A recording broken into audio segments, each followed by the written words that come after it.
നമസ്കാരം. S V ജേർണലിലേക്ക് ഒരിക്കൽ കൂടി സ്വാഗതം.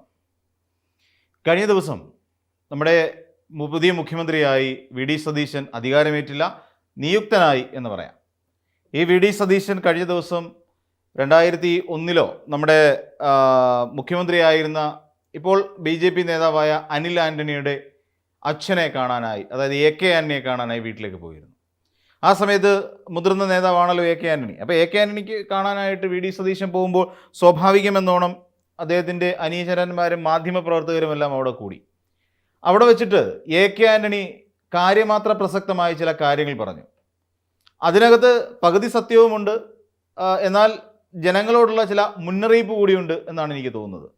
മറ്റൊന്നുമല്ല, ഉടനെയൊന്നും ജനപ്രിയ പ്രഖ്യാപനങ്ങൾ ജനങ്ങൾ പ്രതീക്ഷിക്കരുത്, കാര്യം അത് ഉണ്ടാവില്ല എന്നാണ് പറഞ്ഞു വന്നത്. പിന്നീട് അതിന് ചില കാരണങ്ങൾ കൂടി അദ്ദേഹം പറയുന്നുണ്ട്. അതിനു മുമ്പായി പറയുന്നു, പണ്ടും AK ആൻ്റണി അധികാരത്തിൽ ഇരിക്കുന്ന സമയത്തും AK ആൻ്റണി പറഞ്ഞിരുന്ന കാര്യങ്ങൾ അതൊക്കെ തന്നെയാണ്. മുണ്ട് മുറുക്കി എടുത്ത് ജീവിക്കുക എന്നുള്ളതാണ്. ഇത്തവണയും AK ആൻ്റണി അത് തന്നെ ആവർത്തിക്കുന്നു. അതായത് നമ്മൾ മലയാളികളെല്ലാം മുണ്ട് മുറുക്കിയെടുത്ത് ജീവിക്കുക. നമ്മൾ മുണ്ട് മുറുക്കിയെടുക്കുന്നത് നമ്മൾ വിശന്നിരിക്കുമ്പോഴാണ്. കാരണം ആ മുണ്ടിനെ മുറുക്കി ഉടുത്തിട്ട് ആ ഒട്ടിയ വയറ് പുറമേ ആരും അറിയരുത് എന്ന് കാണിക്കാൻ വേണ്ടിയിട്ടാണ് മുണ്ട് മുറുക്കിയെടുത്ത് ശീലിക്കുക എന്ന് പറയുന്നത്, അല്ല മുണ്ട് അഴിഞ്ഞു പോകാതിരിക്കാൻ വേണ്ടിയിട്ടല്ല. അപ്പം മുണ്ട് മുറുക്കിയെടുക്കാനാണ് നമ്മൾ മലയാളികളോട് പുതിയ UDF സർക്കാർ ആഹ്വാനം ചെയ്തിരിക്കുന്നത്. എന്നാൽ അതിനുശേഷം വി ഡി സതീശൻ എന്ന് പറയുന്ന നിയുക്ത മുഖ്യമന്ത്രി ഈ AK ആൻ്റണി പറഞ്ഞ ഒരു വാക്കുകളെ പോലും തള്ളി പറയുന്നില്ല. KN ബാലഗോപാലിൻ്റെ അഭിപ്രായം അനുസരിച്ച് നികുതി പിരിവ് വളരെ ഊർജിതമായി നടക്കുകയും 4000 കോടിയോളം രൂപ നമ്മുടെ ഖജനാവിലേക്ക് കൊണ്ടെത്തിക്കുകയും ചെയ്തിരുന്നു എന്നുള്ളതാണ്. അത് വസ്തുതയായി, ഒരു വാസ്തവമായി അവശേഷിക്കുകയും ചെയ്യുന്നു.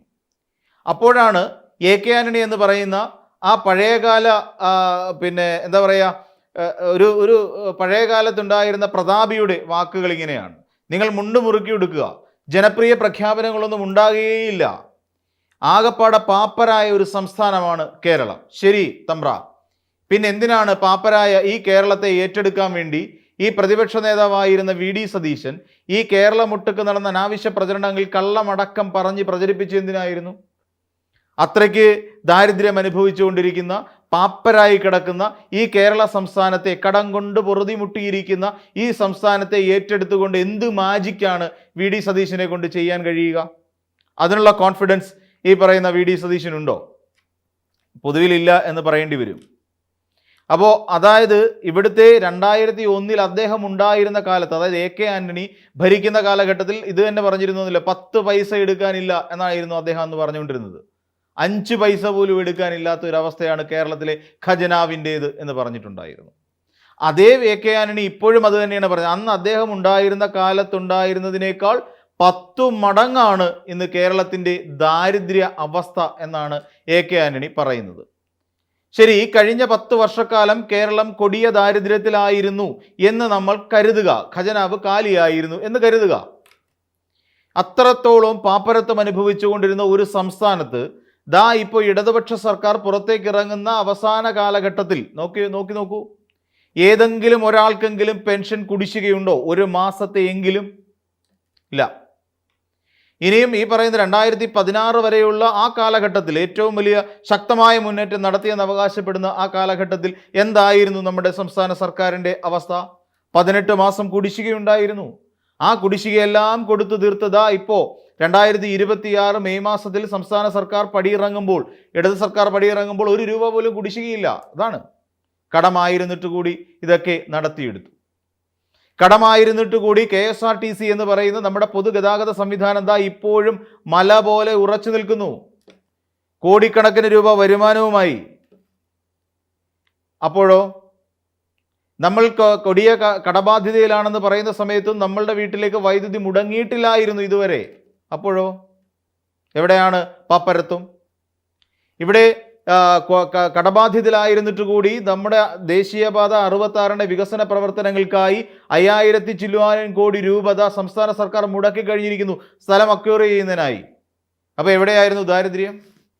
അങ്ങനെ ദാരിദ്ര്യത്തിൽ പെട്ടുകിടക്കുന്ന ഒരു സംസ്ഥാനത്തിൽ വയനാട്, മുണ്ടക്കൈ, ചൂരൽമല ഉരുൾപൊട്ടൽ അനുഭവിച്ചവർക്ക് വേണ്ടി ടൗൺഷിപ്പ് ഒരുങ്ങി കഴിഞ്ഞിരിക്കുന്നു.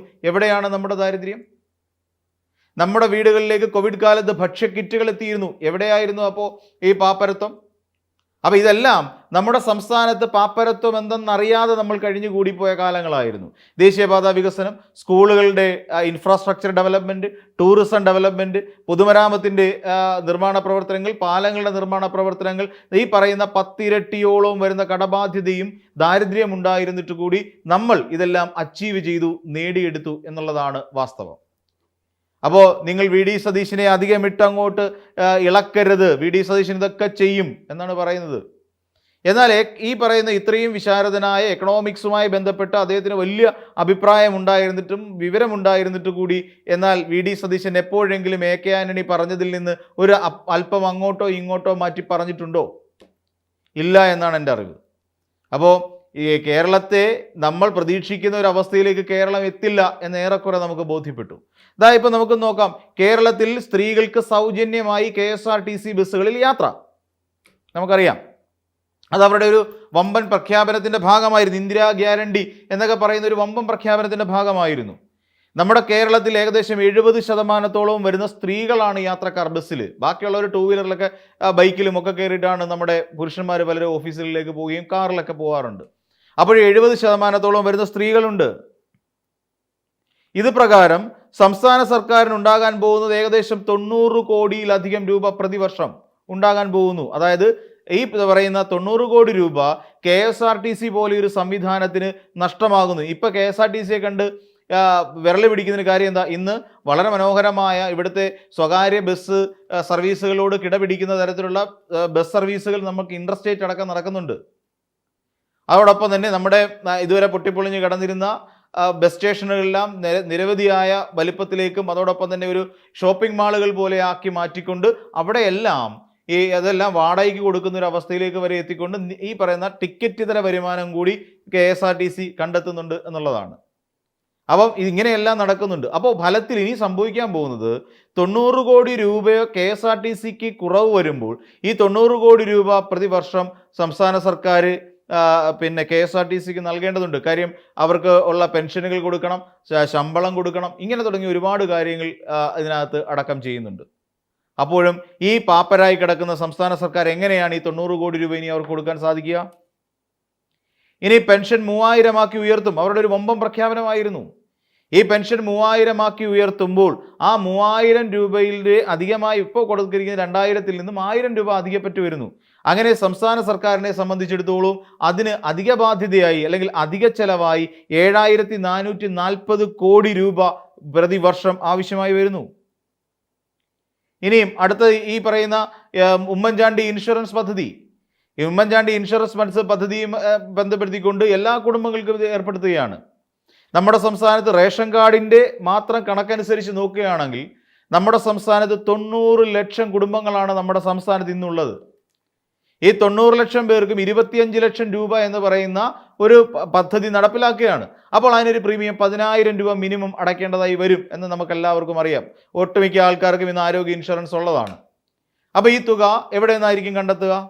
ഈ 10000 രൂപ എന്ന് പറയുന്നത് അതും ഈ പറയുന്ന ഖജനാവിൽ നിന്ന്, പൊതു ഖജനാവിൽ നിന്ന് കണ്ടെത്തേണ്ടി വരും. അപ്പം പാപ്പരായി കിടക്കുന്ന, തകർന്നടിഞ്ഞു കിടക്കുന്ന, ഒന്നും ജനങ്ങൾ മുണ്ട് മുറുക്കി കൊടുത്ത് ജീവിക്കണമെന്ന് പറയുന്ന സർക്കാരുള്ള ഈ നാട്ടിൽ എങ്ങനെയാണ് 25 ലക്ഷം രൂപ ഈ പറയുന്ന സാധാരണക്കാർക്ക് കിട്ടാൻ വേണ്ടി പ്രീമിയം അടയ്ക്കാൻ സാധിക്കുക?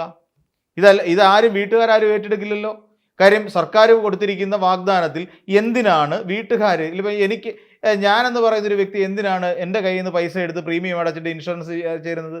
സംസ്ഥാന സർക്കാരിലെ അടയ്ക്കേണ്ടത്. അപ്പോൾ 90 ലക്ഷം കുടുംബങ്ങളുള്ള ഈ നാട്ടിൽ പുതിയ കണക്കാണ്. അപ്പോൾ എങ്ങനെയാണ് ഈ പറയുന്ന പോലെ എത്ര രൂപ പ്രീമിയം അടയ്ക്കാൻ സാധിക്കും? അപ്പം ഇതെല്ലാം നമ്മൾ ശരിക്കും പറഞ്ഞാൽ കണ്ണിൽ പൊടിയിടാൻ വേണ്ടിയിട്ടാണോ ഈ പദ്ധതികൾ നടപ്പിലാക്കിയത് എന്ന് നമ്മൾ ചിന്തിക്കേണ്ടിയിരിക്കുന്നു. ഇനി ഒരുപക്ഷെ KSRTCയിലെ നിയന്ത്രണം ഇപ്പോൾ ഫാസ്റ്റും സൂപ്പർ ഫാസ്റ്റും ഫാസ്റ്റും ഓർഡിനറിയും മാത്രം കണക്കാക്കുമ്പോഴാണ് ഈ പറയുന്ന തുക 90 കോടി വരുന്നത്. അതിന് മുകളിലേക്ക് പോവും. ഇനി സൂപ്പർ ഫാസ്റ്റിലേക്കും ഒക്കെ ഈ പറയുന്ന സിസ്റ്റം ഏർപ്പെടുത്തി കഴിഞ്ഞാൽ എന്തായാലും ഇന്ന് മുതൽ പിന്നെ മെയ് മാസം 15 മുതൽ കൊടുക്കുമെന്നാണ് പറഞ്ഞത്. ഇതുവരെ കൊടുത്തിട്ടില്ല. വേറൊരു കാര്യം സർക്കാർ അധികാരത്തിൽ കയറിയിട്ടില്ലല്ലോ. ഇതും കൂടാതെ നമ്മൾ ആലോചിക്കണം, ഇവിടെ 3 രൂപ വീതം പെട്രോളിനും ഡീസലിനും വിലയും വർദ്ധിച്ചിരിക്കുന്നു നമ്മുടെ രാജ്യത്ത്.